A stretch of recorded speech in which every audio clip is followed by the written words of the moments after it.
اور موسیٰ علیہ السلام کی قوم نے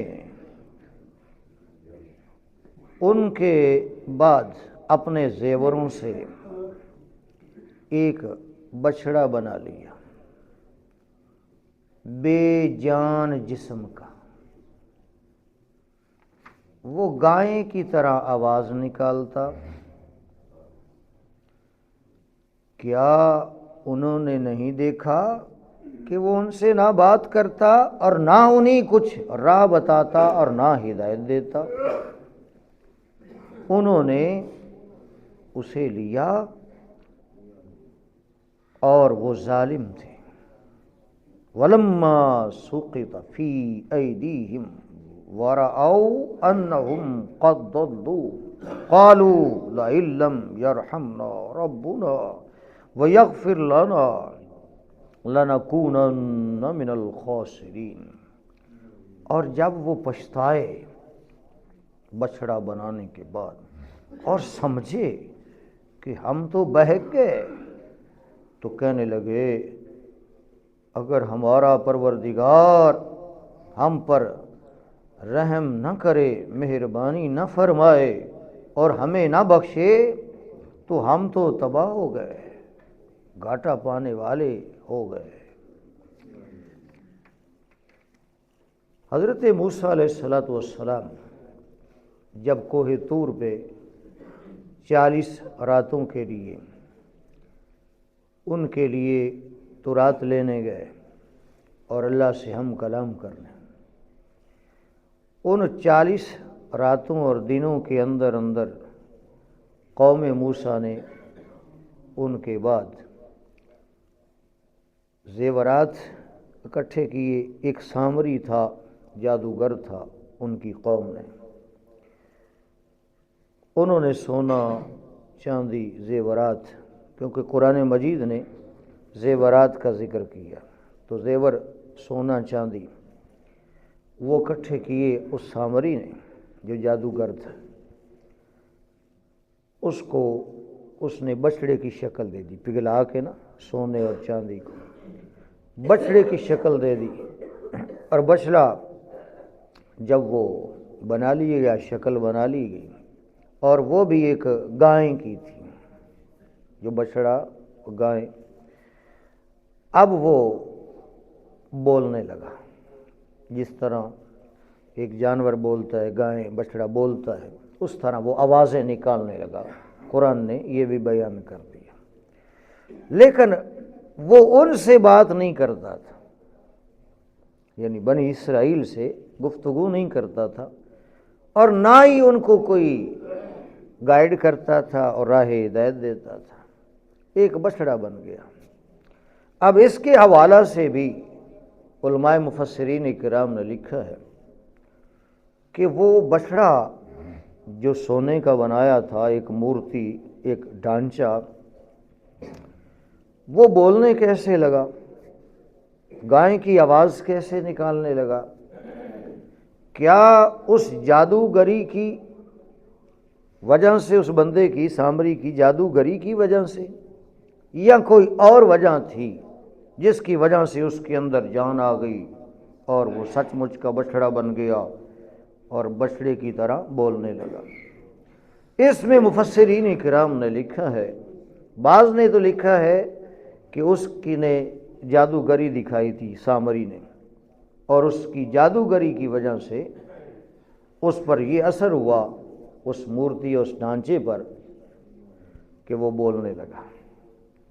اور بعض نے یہ لکھا ہے، بڑی پتے کی بات ہے، کہ حضرت موسیٰ علیہ السلام اور آپ کی قوم جب دریائے نیل پار کر گئی تھی تو حضرت جبرائیل امین علیہ السلام کی جو گھوڑی تھی، گھوڑی آئی تھی وہ جنت سے لے کر، وہ گھوڑی جس پر جبرائیل امین علیہ السلام جلوہ فرما تھے، وہ بھی جب دریا پار کر گئے تو وہ جبرائیل امین علیہ السلام کی گھوڑی جہاں قدم رکھتی تھی نا، خشک گھاس پر یا خشک زمین پر، تو وہ تر و تازہ ہو جاتا، وہاں خشک گھاس بھی سبز ہو جاتا تھا۔ یہ سامری چونکہ بنی اسرائیل میں سے تھا، حضرت موسیٰ علیہ السلام کی قوم کا ہی تھا۔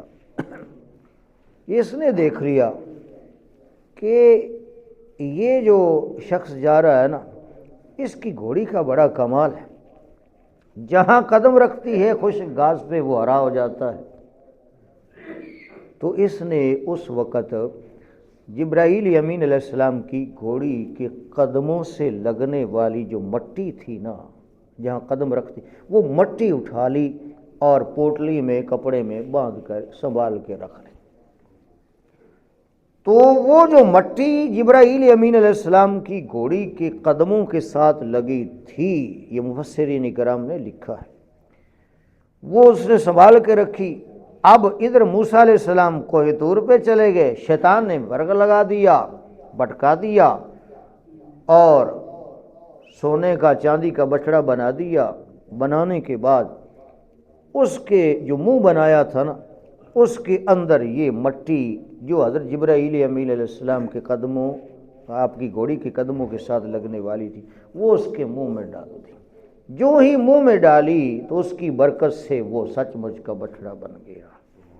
یہ مفسرین کرام نے یہ بھی لکھا ہے، اور بڑے جلیل القدر مفسرین کرام نے لکھا بھی ہے، اور بڑے بڑے جلیل القدر جو علماء گزرے ہیں انہوں نے بیان بھی تقریروں میں کیا ہے۔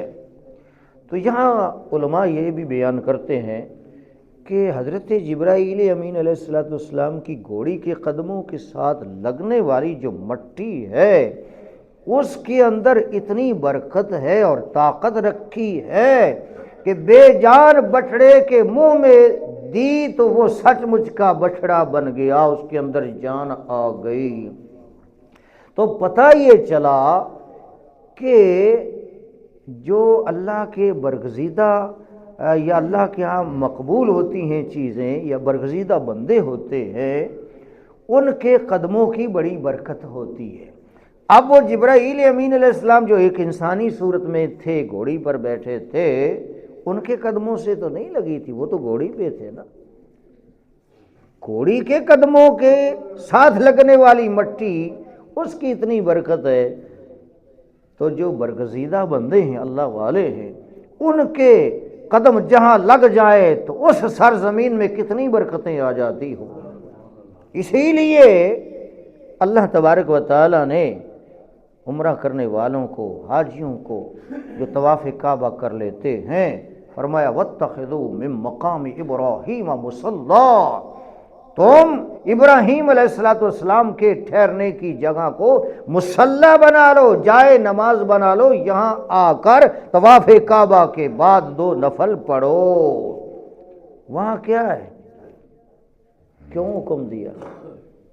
اللہ آپ کو بھی لے جائے، اور یقیناً کئی گئے ہوں گے، تو آج بھی وہ پتھر وہاں موجود ہے جہاں حضرت ابراہیم علیہ السلام کے قدم لگے تھے، اور وہ موم بن گیا تھا۔ وہ نقش آج بھی مقام ابراہیم، اور باقاعدہ آج کی گورنمنٹ نے بھی اس کو بڑے ایک فریم بنا کے اس کے اندر وہ رکھا ہوا ہے، اور سارے حج کرنے والے، عمرہ کرنے والے جب طواف کعبہ کرتے ہیں تو کہیں اور نہیں نفل پڑھتے، قرآن نے حکم دیا ہے کہ وہاں پڑھے، اللہ برکتیں وہاں بھی ہے، ہر جگہ ہے، لیکن جہاں میرے خلیل کے قدم لگے ہیں نا، نشانات ہیں، وہاں جا کر نفل پڑھے۔ اور ہر حاجی، ہر عمرہ کرنے والا طواف کعبہ کے بعد مقام ابراہیم پر آتا ہے اور 2 رکعت نماز نفل پڑھتا ہے، تاکہ اسے ان قدموں کی برکت سے، جو ابراہیم علیہ السلام کے قدموں کے نشان ہے، اسے مزید برکتیں مل جائے اور اس کی عبادت کو مقبولیت کا درجہ نصیب ہو جائے۔ اس لیے جہاں بھی اللہ والوں نے قدم رکھے ہیں نا، جہاں بھی، خواہ کوئی نبی ہے، خواہ کوئی صدیق ہے، خواہ کوئی شہید ہے، خواہ کوئی صالح ہے، خواہ کوئی ولی ہے، غوث ہے، قطب ہے، جہاں قدم رکھے ہیں انہوں نے جنگل سے منگل بنا دیا ہے، اور بہاریں وہاں آئی ہیں ان کے قدموں کی برکت سے۔ اللہ اکبر کبیرہ۔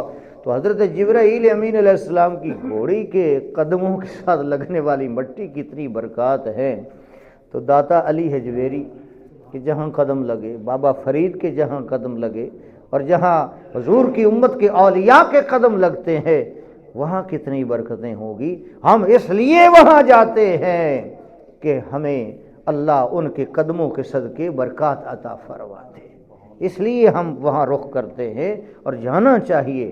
تو یہ بات بھی واضح ہو گئی کہ جہاں اللہ والوں کے قدم لگتے ہیں وہاں برکتیں ہی برکتیں ہوتی ہیں۔ اب گناہ تو کر بیٹھے، نادم ہوئے، شرمندہ ہوئے، موسیٰ علیہ السلام لوٹ آئے اور بڑے برہم ہوئے، ناراض ہوئے کہ یہ کیا کر دیا۔ آگے سارا تفصیل کے ساتھ آ رہا ہے۔ تو آیت نمبر 149 میں وہ نادم ہوئے، شرمندہ ہوئے، اور بندہ اپنے گناہ پر نادم اور شرمندہ ہو جائے، سچی توبہ کر لے، تو یہ بھی اس کا بڑا پن ہے۔ تو جب وہ نادم ہوئے، شرمندہ ہوئے، ہائے ہم نے کیا کر لیا، ہم نے معبود حقیقی کو چھوڑ کر اس بچڑے کو بنا کے اپنا رب بنا لیا، اس کے آگے جھک رہے، ہم تو غلطی پہ ہیں، ہم تو خسارے اور گھاٹے میں۔ تو کہنے لگے اے ہمارے پروردگار تو ہمیں معاف فرما دے، یہ دعا کرنے لگے۔ لَئِن لَّمْ يَرْحَمْنَا رَبُّنَا وَيَغْفِرْ لَنَا لَنَكُونَنَّ مِنَ الْخَاسِرِينَ۔ مولا اگر تو نے ہم پر رحم نہ کیا، ہمیں نہ بخشا، تو ہم تو تباہ ہو جائیں گے۔